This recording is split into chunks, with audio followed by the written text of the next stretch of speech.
So this is really one of the important parts of our discussion this afternoon. I asked these two folks who are very multifaceted to come and join us really to provide some insights into funders and investors very specifically, what they expect from founders, how they operate, their very specific criteria, how they invest. We could be up here for 3 hours. It's a very important discussion, but we'll give it a good go here in about 45 minutes. You're looking at two very, very accomplished folks here, both Tar Heels, by the way, so very committed to RTP in particular.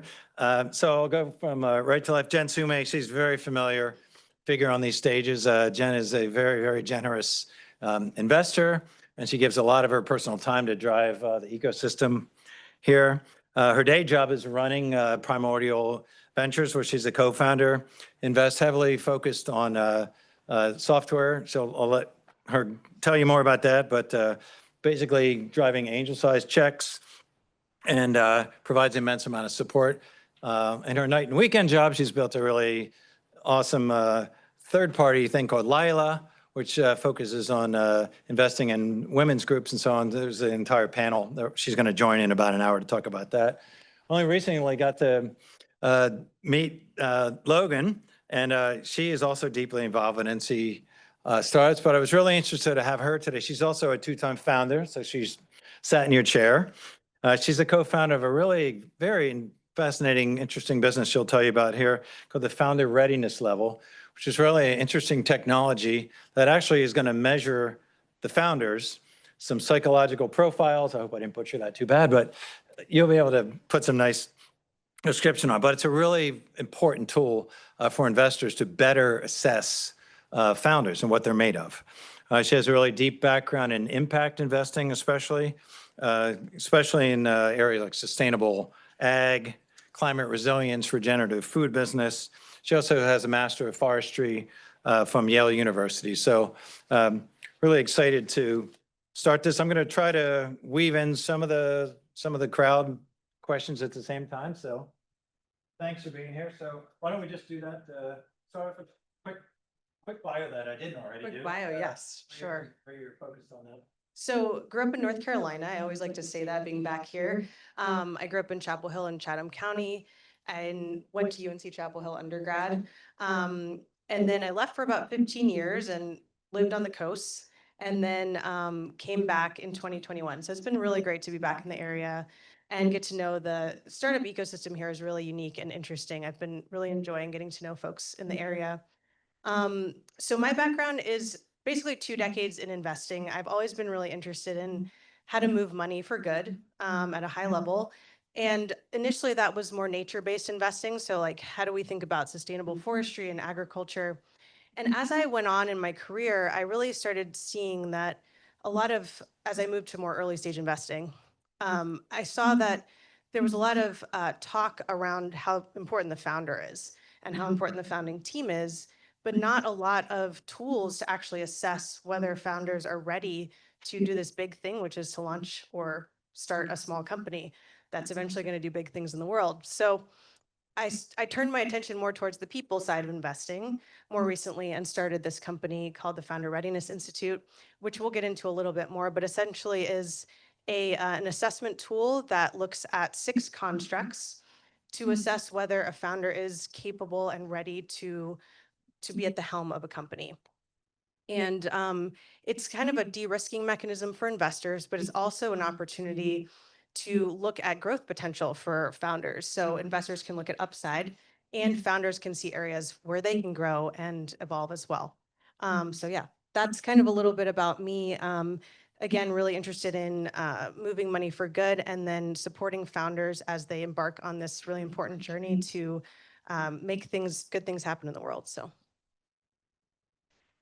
Hey everyone, my name is Jenn Summe. I'm an Army brat, so I've been in North Carolina in and out for many, many years. My dad had 3 tours of Bragg, and I started college in 2004. So I've been in North Carolina ever since then. In this area since 2006, UNC undergrad, but a transfer, so sorry. Yeah, I spent all of my career basically in early stage startups. I started out in the beginning doing digital marketing. And so I did that very specifically for about 5 or 6 years in the beginning of my career, and then switched into high growth tech startups based here in the Triangle area. I did every non-developer position you could think of, anything that was customer facing, partnerships and customer service, integrations, all of those things. And then got involved. I was at both VC-backed and bootstrap startups, so I've got experience working at both. Got involved at this one bootstrap startup and then realized I was the director of business development there. And I was like, man, I really need to like get an MBA and like learn about business more because this is my path. So I went back to school at Duke for my MBA. And while I was there, I tried to start my own ed tech company, very passionate about education broadly for my whole life now. Did not work out. So failed founder, so lots of good lessons there. But afterwards, I switched sides completely, got connected with my partner in Primordial now, Joe Colopy, and switched over to the VC side. So now I think the big thing that I learned through my experience being a founder was that it didn't have to be my company that I helped bring the vision to life. I was the COO of that company. I just wanted to help entrepreneurs succeed and have their grand visions brought to life in a real big way. And then once I started getting involved in VC, I was like, whoa, this is the perfect way to do this because now I can give them very critical capital. We do layer on a ton of support programs at Primordial. We deal with companies at the very earliest stages. I've always said I'm a 0 to 1 gal. I like that 0 to first million stage of companies. I feel like you can have the biggest impact there. And it's really important to lay a very solid foundation during those times. So now, we do all sorts of things for our portfolio companies. We're pretty active in the ecosystem. I don't know what you just covered, but I'll give you kind of the rundown. We invest in pre-seed and seed stage companies, all software companies based in North Carolina. And we write angel-sized checks to start, so anywhere from like 25 to 100K for our first kind of discovery investments. And then we do significantly larger checks for following on the top performers of that portfolio. Yeah, that's pretty much it. We'll talk about Lila later, and then the later panel. Right. Oh, not sure this. There we go. So since we're talking about early stage, let's go there. I'll start with a pretty heavy and a big question. So let's start with Logan. What are the biggest misconceptions you think that founders have in early funding? Where do they have their head just in a wrong place and just completely misconceiving what this is all about? What do you see most often? Yeah, I think that's a great starting point because I see a lot of startups go the VC route immediately. And I'm sure many of you have had this experience, but just anchoring on, I got to go for VC capital. And I think there's just a lot of different kinds of businesses out there. And you really need to think about your vision as a founder or what you want to do with the company early in the process to determine what kind of pathway you want to take. And so I think VC sets people on a particular trajectory. It's pretty aggressive. There are VCs that have a little bit different perspectives, and it depends on the industry they're investing in. But they're looking for high growth hockey stick returns for the most part, and that drives a lot of stress early on if you're not prepared for it, or if your company's really not that kind of a company. And you'd hope that a VC would screen for that, but sometimes money gets thrown around, and the result is the founder gets kind of crushed under the kind of oppressive nature of sometimes that form of capital. So I think thinking about just from the beginning, like any good goal setting, like what do you want out of the company? What's your exit strategy? What's your vision for what you're trying to build? I mean, there's kind of a big swath between VC-backed hockey stick and then like a lifestyle company, but where in between on that spectrum do you lie? And do you really need to go for that VC capital? Can I add? Oh, so I want to add, yes, our first piece of advice usually is always bootstrap for as long as possible for a couple of reasons. But one is if you end up ever going the VC route, you're in a much better bargaining position if you have real traction, if you have clear product market fit, revenue that you can use to funnel your growth, and you don't really need the VC capital. But I also want to point out too that it's not really binary. So you can have these other paths. You can bootstrap, you can get grants, you can build out a more conservative growth path for the first few years. And then if you want, once you have that strong foundation in place, you can still also hit the gas with VC money. So it's not I'm going to go VC or not. It's really a winding road. So just be sure to always be going back and reconsidering how you want the business to grow and if the business is ready to grow. And that's something that'll change over time. I also think in a more competitive market, companies can think more strategically about who they bring on. And there's a lot of strategic VC money out there. So it's just also about finding the right partner. And you don't want to just take anyone's money, but being really thoughtful about which VCs you bring on if you choose to go that route is also really important. I'll go back to you. And I'd like to hear more about right now the founder readiness. I was going to ask the question generally about the founding teams, because I think we all realize that very first phase, you're basically selling yourself. That's it. You're drawing your credibility, your background, all that is your balance sheet, essentially. So let's talk about it. Let's talk about the device not the software you've invented, and how that can be applied. Yeah, absolutely. I mean, industry standard right now, for the most part, is investors use their gut check. They have interviews and discussions with founders, and some might have a rubric. Jenn has a rubric she uses. There's reference checks, and there's sort of warm intros. That's the general landscape of how a lot of investors make decisions on a founder. And so, yes, there's a lot of other things they look at in diligence, like financial forecasts and the market conditions, et cetera. But when we're talking about the founder themselves, the kind of industry standard is what I just described. So adding formality to that in a standardized way is what the founder readiness level tool does. And so we've honed in based on hundreds of research articles and books, like which constructs are likely to result in a better outcome for companies related to a person's abilities. So things like resilience, your ability to purposefully adapt over time, strategically adapt, your ability to be constructive in how you take in information, your coachability, things like that, where you're actually assessing a person's agility and resilience and coachability and their ability to grow and evolve with the company over time. So most personality tests or assessments take a snapshot view. So they're like, are you an extrovert? Are you conscientious? And they kind of look at you right now, but they don't look at your developmental ability as a person and your ability to lead in complexity over time. Maybe you can build on that, Jenn. So that almost sounded like a singular founder, but many of them are co-founders. We look at the team as well. It works that way as well. So you have their dynamic to evaluate as well. That's where I was going to go next is, so how do you sort through that? You might have a technical founder and a business guy or a gal. How do you actually separate their individual strengths and weaknesses, but then 1 + 1 should equal 3, right? So maybe a case study, or how do you sort through that? Yeah, I mean, we are also looking at the dynamic, not in as scientific of a way, I guess, as what Logan's building, but we do look at the dynamic amongst all of the founders. So, we want to meet with who is going to be our primary contacts.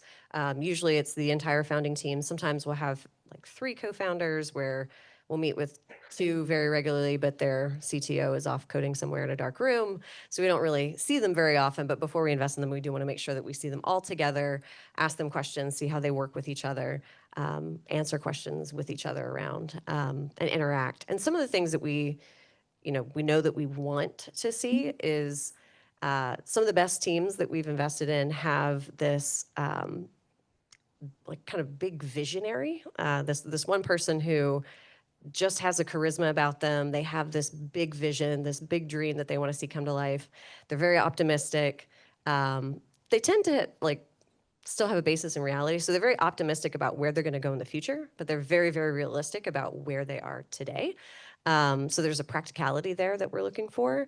And then usually they have like a COO or a CTO or somebody else who's like very conservative on the financial projections and yes, but, and the kind of a little bit more pessimism there, just to counteract the optimism and keep them kind of down to earth in real time and make sure they're pushing forward in a real way and going step by step.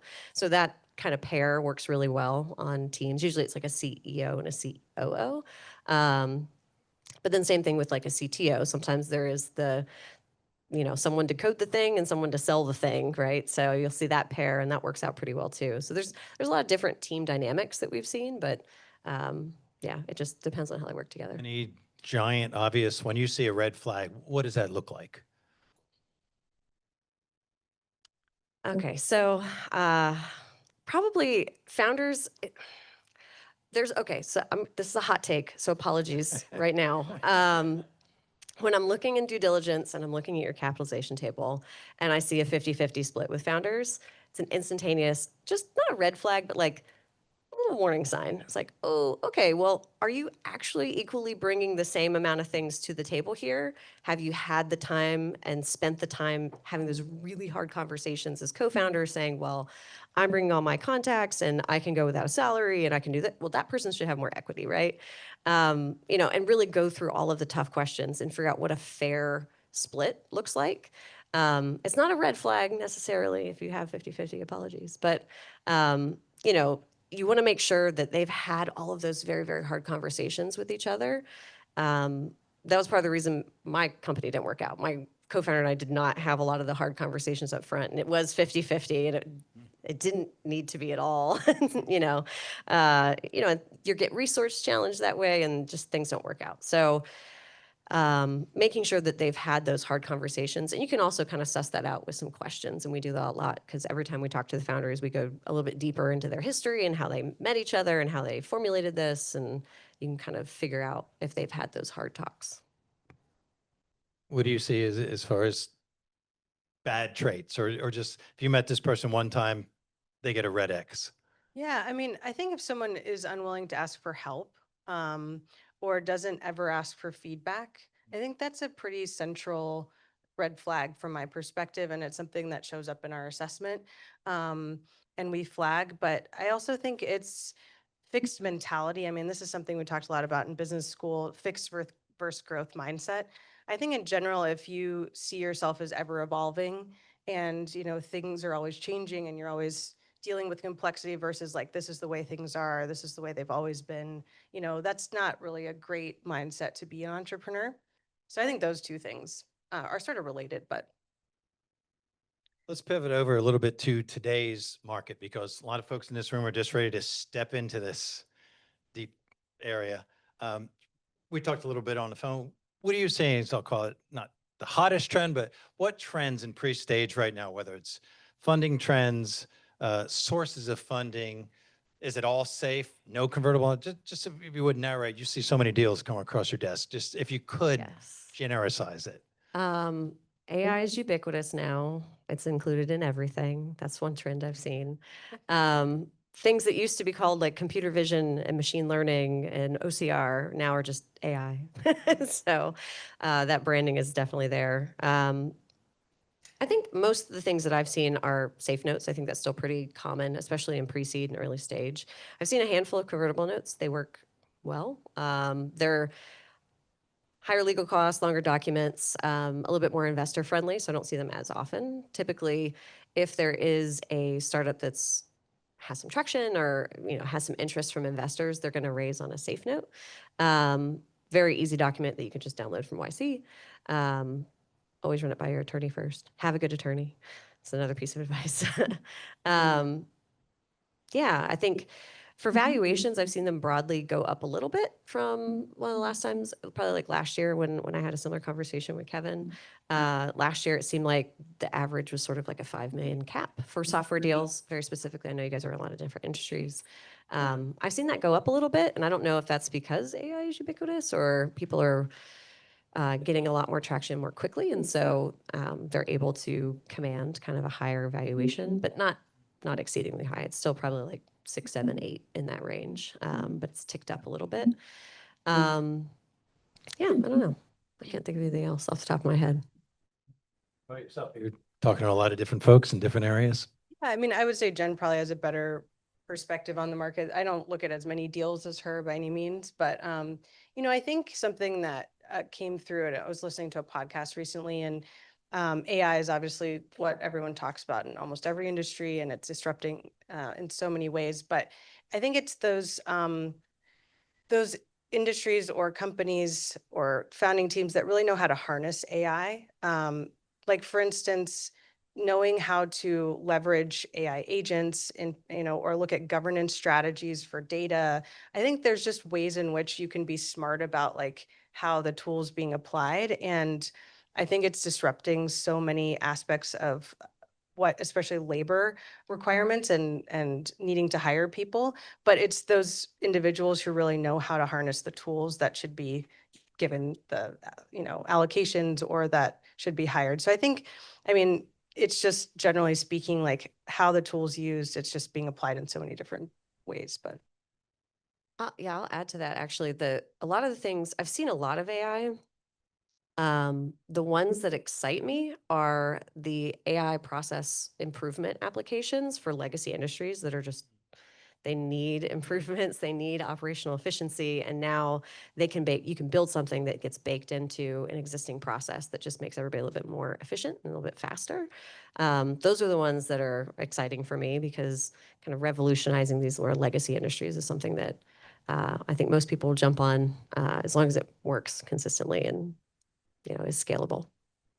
Yeah, I mean, I'll give one example just for for my company, what we are building could be done without AI, but it's definitely a lot more powerful with AI. And we're using AI in some areas to score some of the transcripts we receive from founders. And one of the ways that which I'm really excited is how AI can help reduce bias. And so some people, hear AI scoring and they think, oh, wow, you're going to have AI score a human's transcript. That's a little much. But then actually things like confirmation bias or the halo effect can be minimized. The halo effect being you hear one example from someone and you sort of put a halo on them like, oh, they know everything about this. Or that when an AI is trained to look for those biases, it can help actually uncover different founders that may have been overlooked for different reasons. So I think that's the kind of point I was trying to make about knowing how to use AI.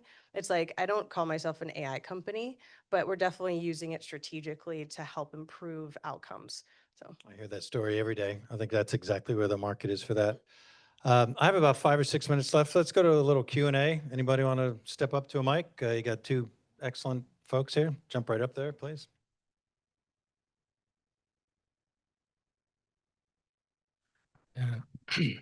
Thank you all. Thank you, panel. So my question is about the status of seed trapping. Oh, Just what the status or what is it or? maybe define it Status. for the group. What is it and where's it headed? Sure, yeah. So seed strapping is a fun new term that I love. It's basically this in-between step between bootstrapping and more of like a VC high growth route. And so founders who are aiming to seed strap are trying to raise either pre-seed and a seed or just a seed round, but just some early capital for their business to get to the point of profitability so that then they can fuel the business growth through revenue beyond that point. And so, the benefits are you only have to go and fundraise once, maybe twice, and then you just have to really pay very close attention to your customers and make sure that they're happy and focus the business forward. Investors like it because it's very aligned with making sure that the company is run very capital efficiently. There's usually more realistic customer acquisition costs when you're fueling the business through revenue growth rather than VC money. It's easy to throw marketing dollars from VCs at a customer acquisition problem. So that's something that's really nice. And yeah, I think it just keeps the capital efficient mentality throughout the entire state, like all the different stages of the business as it grows. It's a huge trend. There's a lot more people doing it. I think it tends to happen. Well, it's a new term, but I think people have done it before. Somebody just coined it and made it popular. But it's particularly in the last couple of years, it's been pretty hard to raise venture capital money. A lot of reasons for that, but it's been gummed up a little bit, and there's not as much free flowing capital in the last 2 years after the boom of like 21, early 22. And so during those times when you can't get outside capital, maybe you can get a little bit, get the business to the point of getting close to profitability or profitability and then growing. And so now, especially those who were able to raise a little bit during those hard kind of VC times, they're like, oh gosh, I don't want to raise more, let me just deal with my customers and make sure that this business is run the way I want to. They get to keep a lot more equity too, if you're seed strapping, because you're only giving away usually like 15 to 20% of your company every time you do a raise. And so you're still a majority shareholder, even as you get closer to an exit. And the nice thing too about seed strapping is, again, not binary. So you can do that for as long as you want. If you later still want to go raise another round, you're absolutely welcome to. But it's a great way to raise capital, in my opinion. Is there like a unique set of investors who would come into something that was specifically that type? I haven't really seen that yet. We have a fair amount of seed strappers in our portfolio. So I think generally early stage capital, they like seed strapping. For instance, a fund like ours, or even something that's smaller, a lot of angel investors will get involved unless they can continue to put capital in at each round of fundraising. Their equity share of that company gets smaller and smaller and smaller every time you raise money that isn't theirs. And then especially when you get to the later stages, you'll have like lead investors come in with all of these different clauses in their term sheets that kind of really just steamroll those early investors. And so, in my line of business, if you can't continue to play in those rounds, then you have a possibility of losing out. So if you're an early stage investor and a company's only going to have 1 or 2 rounds, well, now my 5% equity share in their company might be 5% at the exit, which is huge for us, because then even a modest exit could mean 10x plus returns for us. So I think any early stage investor would be interested in that, at least, as long as the company keeps growing. Storyline. Any other questions over there? If not, I'll throw a final knuckleball at Logan here. So no, simple. So if you're giving the one big piece of advice, sitting next to somebody on a plane or something, what would it be about that first round? What is the most important piece of advice you give to your best friend? About the first round that Yep, you're taking. First round, because that's where most of these folks are. Yeah, I mean, I think it's about really getting to know the investor community and thinking about who might be strategic and pointing your materials towards them and having a conversation with specific people in mind when you develop your materials and when you tell the story. I think there's just a lot of shotgun approaches happening and a lot of human capital is wasted sending deal decks to the wrong investors, or they don't know the timing of when they're allocating. So it's like getting to know your customer, but from the investor side, and just doing more diligence on who might come into your cap table, because it can really change the dynamics. Like there are different perspectives on, VCs have different perspectives on how long they're willing to wait, or how kind of, I wouldn't call them patient capital, but like they have different criteria. They're people. They have different criteria and thoughts about rounds. So I think, yeah, I would say that would be one of my big pieces of advice. And also really think about, your founding team and your founder, and like have these hard conversations before all the onslaught of questions come in, because once you're kind of put on the defensive with all these questions, it's hard to scramble and get all these foundational thoughts put together. Like, what is your exit strategy? What is your relationship with your co-founder, and how much equity are you planning to split? Like just some of those hard conversations, have those early before you go out to market. You want to top that off, Jen, and we'll wrap it up? Yeah, you kind of stole my answer with the founder investor fit, but that's okay. I'll go back to my second piece of advice, which is get a really good business attorney. You need someone to protect your business. That's their job. They want to be a partner with you, make sure they understand you, your personality, your team, what you're trying to build, your vision, where you're trying to go. I've seen a lot of problems when someone uses like someone's uncle who's like a real estate attorney. Like if they don't understand safe agreements, find a good business attorney who knows what those are, so that you don't have really expensive mistakes later down the line. Love that. And I know John loves that too. He's been preaching that ever since we met. So yes, very valuable. I'm up against the clock, but thank you so much. Great session. Thank you so much. Appreciate it. Yeah.